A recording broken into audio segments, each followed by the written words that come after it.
Did you know that the gut has more neurons than the spinal cord? Somewhere between 100 and 500 million, depending on the source. Which is kind of a funny saying when you think about it, like considering what all this is. And did you know the humans are literally the superposition atoms of the big source running multiple calculations at one time? Of course you did, because I just told you. But like, think about it. What do supercomputers do? They calculate a bunch of possibilities at once. And how is that any different from source running a bunch of the same thing through humans? It's not. As above, so below. Some are fast, some are slow. I don't really know why I said that either, but let's get back on track.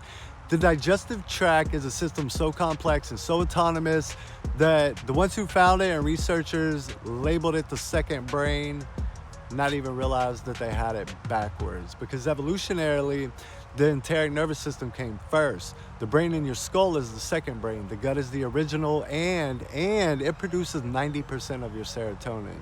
Yeah, not your head, your gut, bro. It runs on its own sensory processes, its own reflexes, its own feedback loops, and that is mostly independent of central nervous input.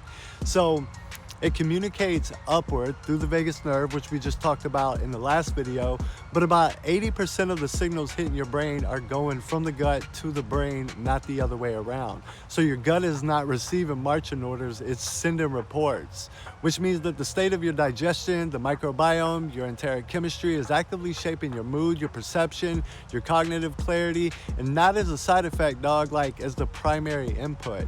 It's that anxiety that you can't explain, that knowing that you can't source. Like, your gut has been talking the whole time, and most people just never learn to listen except from below the neck.